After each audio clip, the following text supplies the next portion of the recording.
record dulu, takutnya kalian. Assalamualaikum warahmatullahi wabarakatuh. Kita masuk ke materi prosthetic orthotic assessment. Nah,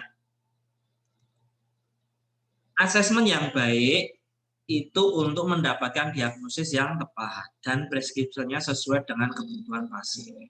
Jadi, kenapa kok kita harus melakukan asesmen dengan baik? Karena supaya kita mendapatkan diagnosis yang tepat, diagnosis yang asal-asalan atau bahkan yang keliru. Sehingga alat yang diproduksi sesuai preskripsi itu sudah sesuai dengan kebutuhan pasien. Nah, asesmen itu dibagi menjadi dua, yaitu subjective assessment dan objective assessment. Seperti di pertemuan sebelumnya ya, kalau subjective assessment itu kita melakukan asesmen di mana pasien itu yang kita wawancarai, pasien sebagai subjek. Kita tanya-tanya, dia menjawab. Terus objective assessment, pasien sebagai objek. Kita bisa megang, kita bisa melakukan tes-tes yang mana menggunakan pasien sebagai objek. Oke, nah, subjective assessment adalah suatu proses pengambilan informasi kepada pasien dengan cara wawancara. Ya dong. Dalam proses ini dapat dilakukan wawancara dengan pasien langsung, autoanalisis, maupun mencari informasi kepada keluarga atau orang lain, pengantar pasien. Misalnya anak kecil itu diantar sama keluarganya, bisa bapak ibunya atau saudaranya, siapapun itu, misalkan itu orang lain, itu disebut heteroanamnesis, autoanamnesis dan heteroanamnesis. Ya, jadi kalian harus tahu apa itu autoanamnesis. Asesmen wawancara yang termasuk dalam subjective assessment yang mana tanyanya itu langsung kepada pasien. Dalam hal pasien tidak bisa ditanyai langsung karena misalnya bisa jawab atau masih kecil atau memang sadarkan diri atau yang lain sebagainya, itu bisa dilakukan heteroanamnesis. Itu informasi didapat dari keluarga pasien, pengantar pasien. Nah, bisa dilakukan subjektif maupun objektif assessment. Subjektif dan objektif, yang subjektif bisa autoanalisis dan heteroanalisis. Nah, yang subjektif assessment itu contohnya identitas pasien ini ya. Identitas pasien ini kan kita tanya kepada pasien. Kita tanya lalu apa saja yang ditanyai, gitu kan ya. Nah, yang pertama kita tanya nama. Nama di sini contoh ya, ini tak kasih beberapa contoh. Contohnya SRH, misalnya Sri Rezeki Handayani, gitu ya namanya ya. Nah, itu disingkat boleh kalau untuk dipaparkan di umum. Tapi kalau di data medical record atau data pasien yang kalian punya yang untuk internal saja itu lengkap namanya. Kenapa nama itu harus kita catat dengan baik? Satu, supaya kita bisa memanggil pasien dengan baik. Kita bisa membedakan pasien satu dengan yang lain agar tidak tertukar atau keliru alat nanti ya. Keliru diagnosis, keliru alat jangan sampai. Ya. Dan kita bisa memanggil pasien lagi, mengkontak pasien lagi. Apalagi dalam bidang OP kan kita asesmen terus di jalannya pasien harus datang lagi. Di data itu harus terdaftar dengan nama.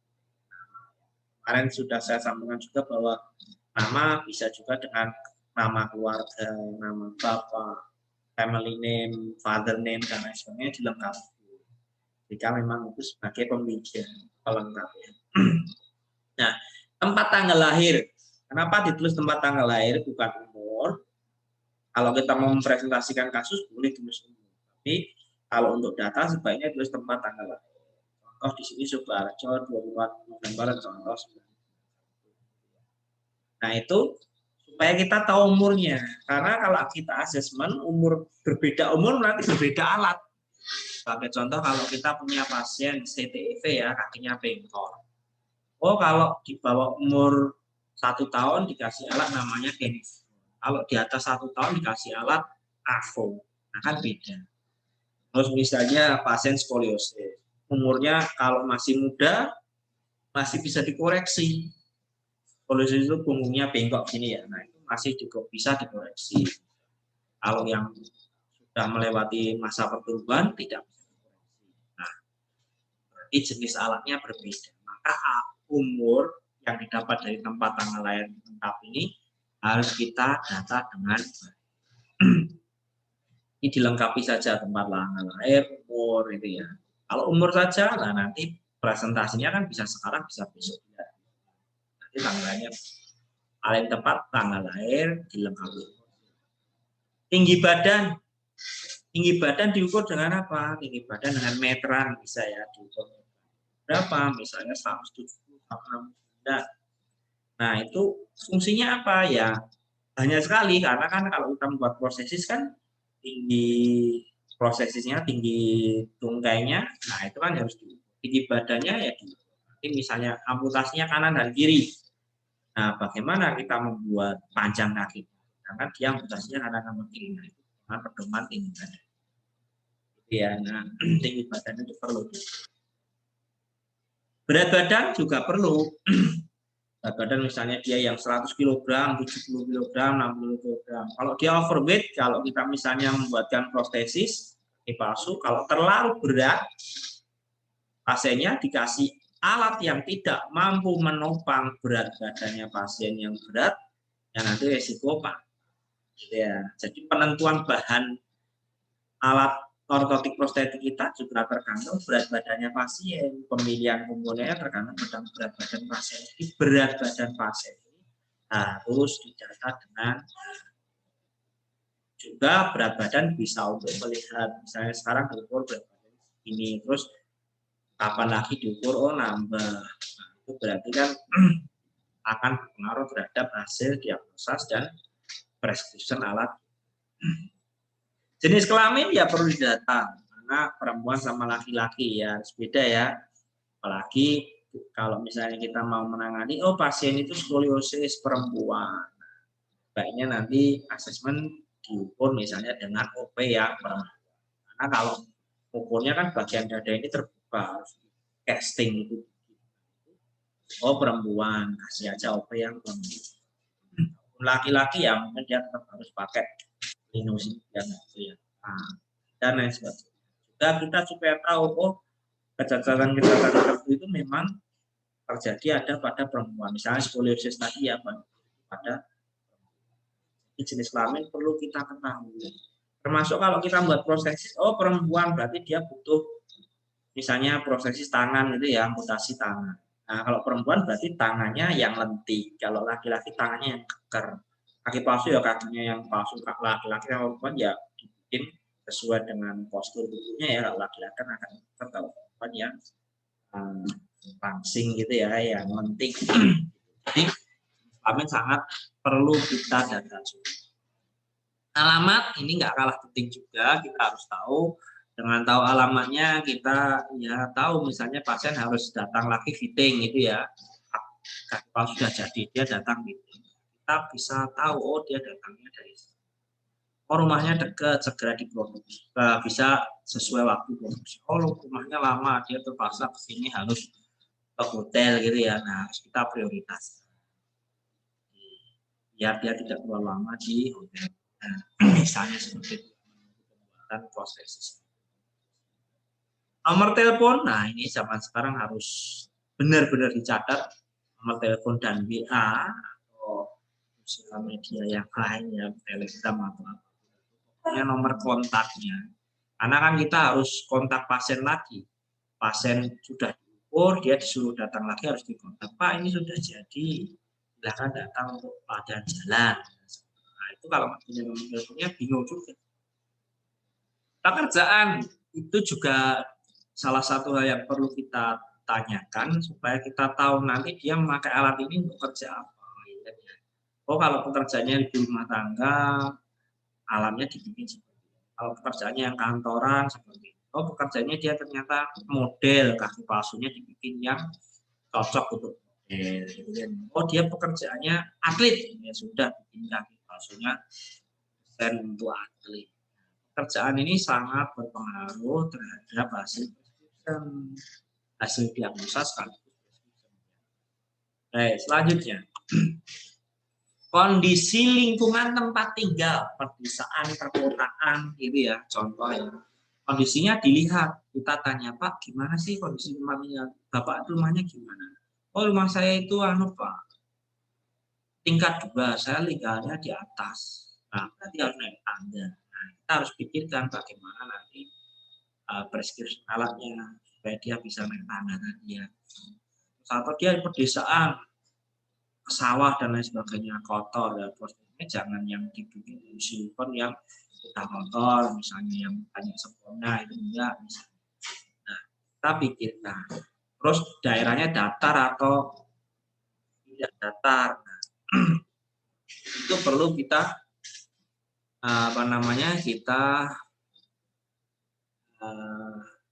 kita pikirkan. Nah, ini saya admit ya. Baik. Sebab amputasi itu ada 3 ya, kemarin kita pelajari, itu ada kecelakaan atau trauma, ada juga penyakit, ada kongenital. Penyakit salah satunya vascular disease, penyakit pembuluh darah ini. Nah, penyakit pembuluh darah ini ya beda penanganannya sama yang amputasi karena kecelakaan. Kalau penyakit pembuluh darah ini vascular disease berarti ya mungkin stamnya bengkak. Pas bengkak dan prosesisnya ternyata nanti longgar setelah jadi. Nah, nanti prescription-nya ada harus dibalut dulu stamnya agar mengecil berkurang bengkaknya. Nah, dan lain sebagainya. Jadi sebab amputasi ini sangat berpengaruh terhadap desain prostesis. Kalau misalnya sebab amputasi kongenital, nah nanti pas prescription kita lihat kongenital itu kan cacat sejak lahir. Barangkali puntung kakinya itu ada kecil gitu ya, kaki kecil nyantol di situ karena dia cacat dari lahir. Nah nanti desain prosesnya mungkin ada rongga-rongga tertentu. Oh dia karena kecelakaan, kalau kecelakaan berarti mungkin kecelakaannya seperti apa? Oh sebab amputasi kecelakaan, nah kaki satunya mungkin juga patah. Gitu kan ya, atau yang lain. Jadi sebab amputasi harus kita tahu juga. Misalnya kalau sebab amputasi ada 3, kecelakaan atau trauma, kecelakaan lalu lintas, kecelakaan karena tersengat listrik dan lain sebagainya itu masuk trauma. Yang kedua penyakit darah, penyakit stroke itu juga masuk penyakit ya, tumor dan lain sebagainya. Nah itu juga kita perlu tahu. Dan kongenital, kita catat sejak lahir. Tahun amputasinya kapan? Nah ini contoh ya, contohnya tahun amputasinya 2013 di amputasi sakit ortopedi. Untuk tahu, oh dia sudah sejak 2013 amputasinya. Berarti puntungnya sudah cukup, stamina sudah cukup baik, gitu kan ya. Nah, terus karena sudah lama puntung kakinya atau stamina sudah baik, kita penanganannya beda. Kalau sebab tahun amputasi kapan? Baru saja 2 bulan, masih tahun yang sama atau 1 bulan. Nah itu berarti nanti penanganannya beda. Misalnya kalau yang pasien sudah lama kan melatih jalannya cepat, dia sudah terbiasa jalan pakai. Yang baru saja amputasi mungkin baru dilatih saja. Itu aja perlu proses. Kalau amputasi harus diketahui. Prostesis sebelumnya, prostesis atau ortosis sebelumnya, kalau itu pemeriksaan ortosis. Nah itu kita data dengan baik. Sebelumnya pakai prostesis kayak apa? Misalnya ini sebelumnya pakai prostesis transtibial prostesis exoskeletal dengan desain apa? PTB, SCSP dan komponen safut. Nah ini data. Dengan tahu desain prostesis sebelumnya, kita bisa menentukan desain prostesis yang kedepannya. Nah, kita bisa tanya, kemarin prosesnya kayak apa, Pak? Oh, kayak gini. Ya sudah, kalau kayak gini, nah, Bapak harapannya gimana? Apakah sama dibuatkan proses seperti sebelumnya atau ada hal yang diinginkan? Yang sebelumnya itu, Pak, mata kakinya nggak gerak, nggak nyaman jalan. Oh, mau yang single access foot. Ya, baik. Tapi nanti kita lihat kekuatan ototnya seperti apa dan lain sebagainya. kita data. Terus proses sebelumnya pakai desain apa? Nah, desain itu mungkin cocok, nyaman, kita bisa bertahan. Atau mungkin kurang cocok, ya kita sesuai.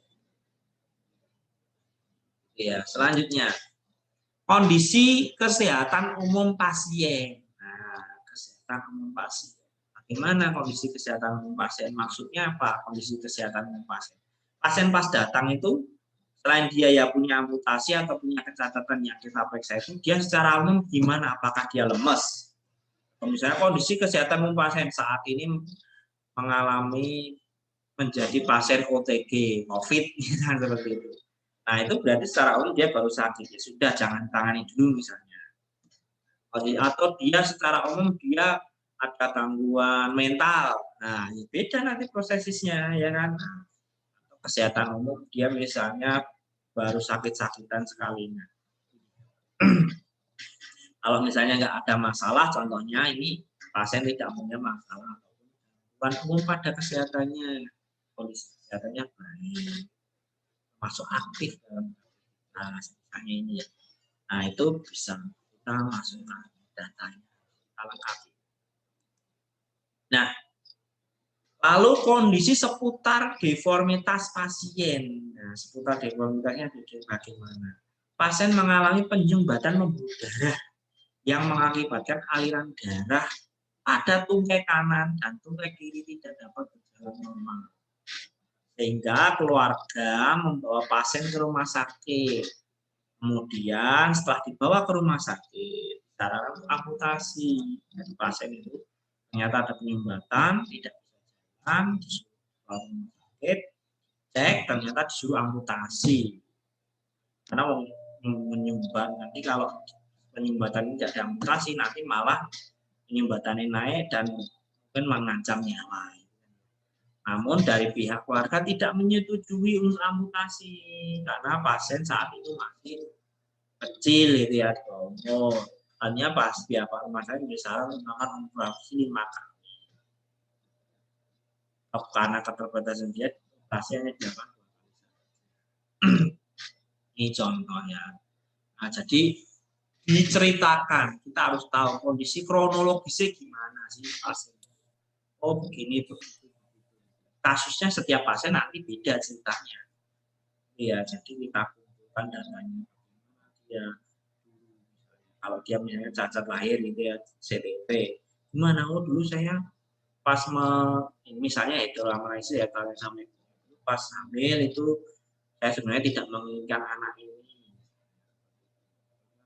Ternyata kok masih lahir malah cacat. Kakinya saya juga berani periksakan, tapi lama-lama kakinya. Nah, itu cerita ini harus kita untuk melengkapi asesmen kita. Nah, misalnya cerita lanjutannya ya. Sebelum melakukan amputasi pada tahun 2013, pasien sering merasakan sakit pada kaki kiri. Ketika bangun tidur, pasien merasa tidak enak. Tapi setelah dipakai beraktivitas, kaki bengkak dan nyeri. Pakai jalan malah bengkak, karena dari dalam darahnya turun ke kaki, kakinya makin bengkak, menyebabkan dan makin nyeri. Akhirnya pada usia 22 tahun pasien memilih untuk dioperasi di RSO Surabaya.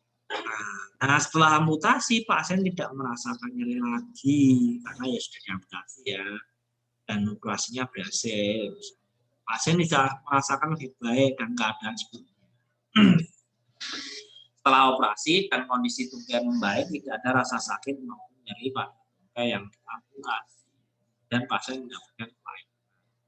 Ini sebelumnya yang proses pertama dari BPJS. Nah, setelah mendapatkan penanganan ortodontik prostetik, pasien berharap memiliki prosesis yang nyaman dipakai. Pasien mengharapkan prosesis tersebut mampu mendukung pasien sehari-hari seperti saat tungkai pasien. Maunya pasien ya bisa jalan lagi, bisa beraktivitas. Nah, gitu ya. Jadi cerita ini harus komplit, kondisi seputar deformitas pasien. Gimana sih toh Pak, kok bisa mengalami kecacatan ini? Gimana sih kok bisa mengalami? Kita harus banyak mendengar daripada bercerita ya, dan jangan ngejudge duluan. Mesti ke situ ya, mesti ke situ. Ya kita tanya, terus gimana? Terus gimana? Ya. Maka kalau kita melakukan tanya jawab subjective assessment itu ada dua jenis pertanyaan. Pertanyaannya dua jenis. Yang pertama adalah close-ended question, yang kedua adalah open-ended question. Close-ended question itu adalah pertanyaan tertutup. Open-ended question pertanyaan terbuka. Kalau pertanyaan tertutup seperti apa? Misalnya pertanyaan, apakah sakit? Jawabannya kan hanya dua, ya sama. Kamu suka ini? Ya suka sama. Umurnya berapa? Oh 11 tahun. Itu namanya close-ended question. Kalau kita bertanya dengan close-ended question, jawabannya ya pendek. Gitu ya. Maka kita harus gabungkan, ada pertanyaan close-ended question. Namanya siapa? Itu close-ended question. Memang ya dibutuhkan juga. Tapi kalau tanya mengenai seputar kecacatan, kita tanya dengan open-ended question. Pak, bisa tolong diceritakan kronologis bisa mendapatkan kecelakaan sehingga amputasi seperti ini. Ya kan ya? Oh, dulu gini loh. Oh, dulu begitu. Dimulai pada saat ini, pada saat itu terjadi ini, terjadi itu. Kan cerita apa? Lalu terus ditambahi pertanyaan-pertanyaan pemancing. Dirawat di mana? Terus hasilnya di mana? Nah, gitu ya. Oh, gitu-gitu. Pertama kali pakai dapat kaki palsu itu. Iya. Nah, gimana itu? Bisa diceritakan kaki palsu pertama kayak apa? Oh, kayak gini, kayak gitu, kayak gitu, kayak gitu. Nah, dan lain sebagainya. Jadi kita open-ended question supaya lengkap. Ya, gabungan antara close-ended question sama open-ended. Hal-hal yang sudah pasti ya ditanyakan close-ended question. Hal-hal yang sebaiknya didalami lebih luas, kita tanya dengan open-ended. Nah, contoh ini. Keadaan prosesis yang sudah pernah dipakai oleh pasien sebelumnya itu seperti gambar ini.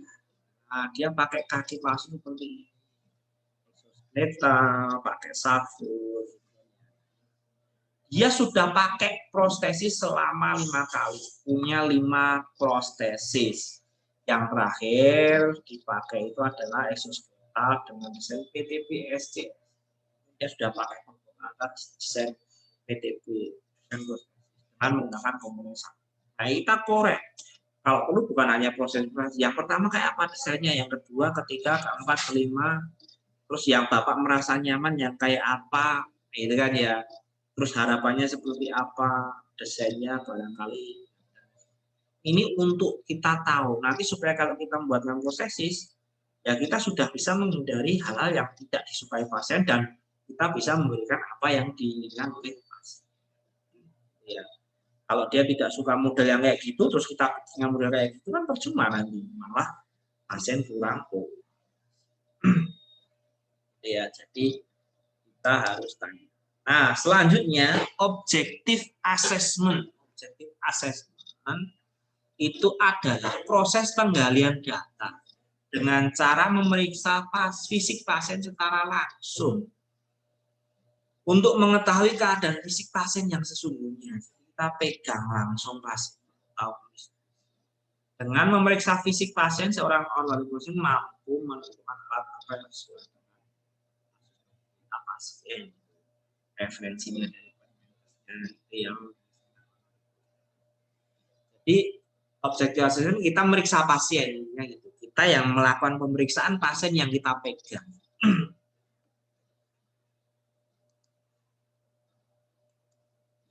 Nah,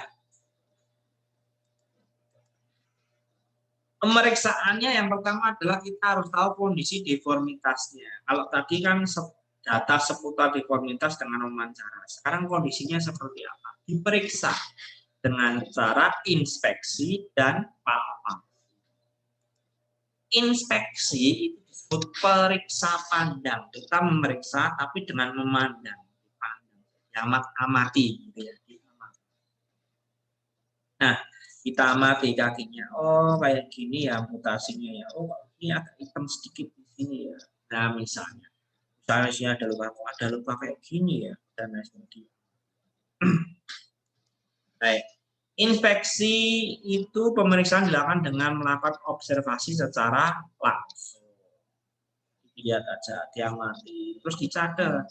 Wadah, merah-merahnya apa itu? Belum dipegang ya, kita catat. Sebelum kita megang, diinspeksi dulu.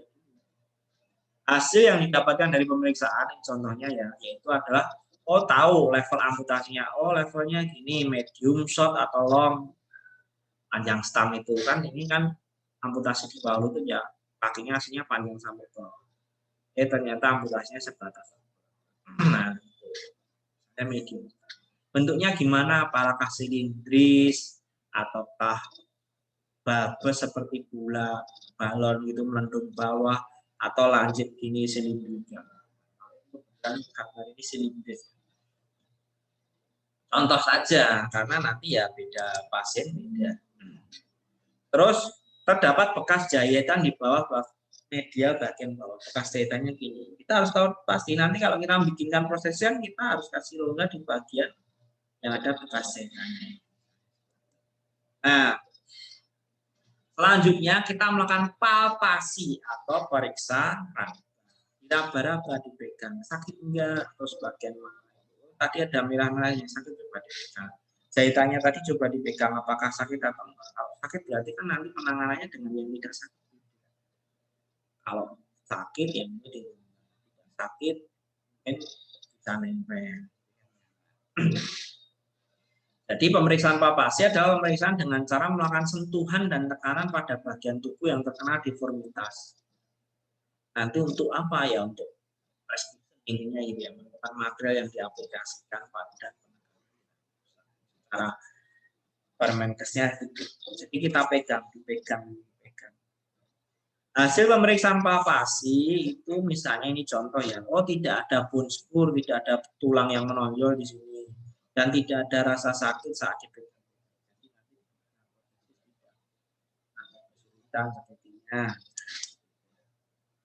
Terus selanjutnya adalah pemeriksaan ROM, luas gerak sendi, range of motion.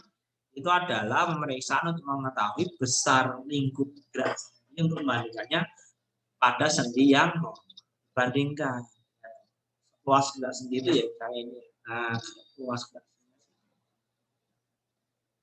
Oh, ternyata full. Nah, di sini saya 90, oh di sini 160.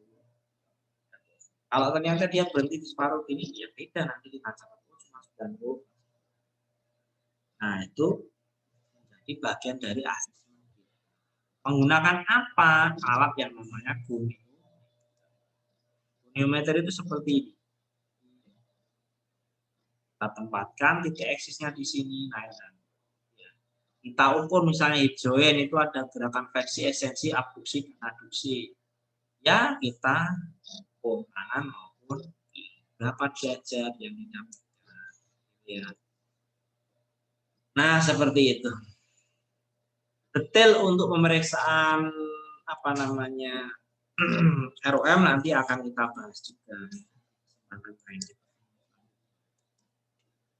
Nah, lalu pemeriksaan kekuatan otot atau manual muscle testing. Nah, itu adalah bentuk tes untuk tahu secara detail kekuatan otot pasien. Kriterianya menggunakan Oxford Scale misalnya. Ada 0, 1, 2, 3, 4, 5. Yang mana nanti detailnya akan kita pelajari. Nah, diukur. Ya disuruh misalnya naik ke sana tengkurap terus disuruh naik. Oh, ini ukur up, ukur ekstensor hip. Ya, oh berapa misalnya sensasi dipegang terus dikasih benda lancip tumpul dicoba semua ya. Pemeriksaan ini dilakukan untuk mengetahui fungsi sensorik dari pasien. Ya, pasien masih merasakan nggak sakit, oversensitif atau sensitif saja atau malah tidak sensitif sama sekali. Tidak sensitif nggak apa-apa, oversensitif juga nggak apa-apa. Yang bagus yang normal, ya kerasa tapi tidak terasa sakit. Orang normal kan kalau dipegang ini ya kerasa.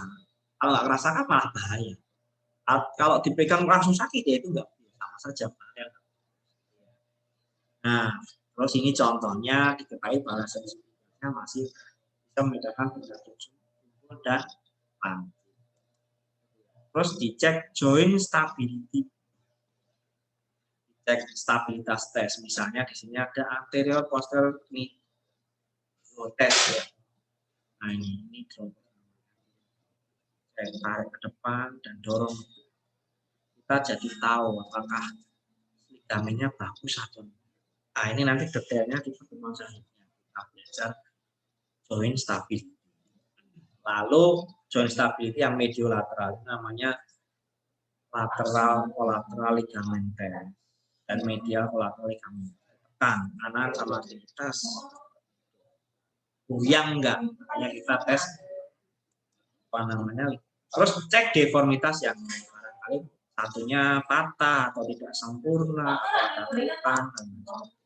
Terus kita lihat gait assessment-nya, disuruh jalan. Gait assessment adalah pemeriksaan dengan cara melihat pola jalan pasien. Dia jalan seperti apa? Apakah ada deviasi atau tidak? Gitu kan ya. Nah, hasil gait assessment itu kita tahu deviasinya ya nanti yang akan kita perbaiki. Dia belum pernah pakai prostesis. Ya, dengan prostesis kita harapkan wajahnya kan dia sudah pakai prostesis, ternyata dia jalan kok miring-miring, misalnya ada lateral track pending, nah, itu akan juga menjadi pedoman kita untuk membuat preskripsi. Nah, gait assessment akan kita pelajari juga lebih lanjut di pertemuan selanjutnya, khusus mengenai gait. Nah, ada tes-tes khusus, contohnya di sini ada Thomas test. Thomas test untuk memeriksa kontrak. Nanti ada Thomas test, Flatfoot test, dan lain sebagainya. Adam test, lateral bending test, dan tes khusus yang akan kita pelajari di pertemuan-pertemuan selanjutnya. Karena tesnya memang banyak sekali. Itu ya. Selanjutnya ini yang terakhir untuk pertemuan kita pada pagi hari ini ya. Kalau ada pertanyaan nanti bisa WA dan email. Nah, nanti materi tak share juga. Kita pertemuannya sampai ini saja yang secara sinkron, secara diskusi live.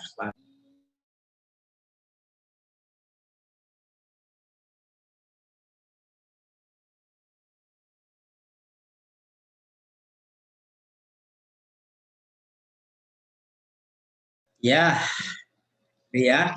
Jadi itu tadi, itu tadi paparan anunya, apa namanya, presentasinya.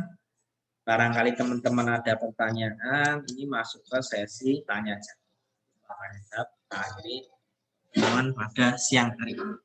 Oh, teman-teman yang mau bertanya silahkan tak izinkan untuk bisa membuka mic-nya.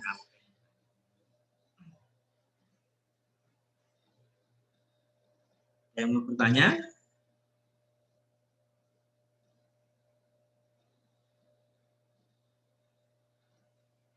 Belum ada? Ya. Atau ada? Nah, ini semua ya. Apa? Jangan lupa mengisi presensi ya. Presensinya 2 kali kan. Yang pertama tadi ngisi, terus terakhir ngisi. Jangan lupa pas ngisi terakhir ini diisi ringkasan dan pertanyaan. Tadi sudah kita bahas beberapa materi, silahkan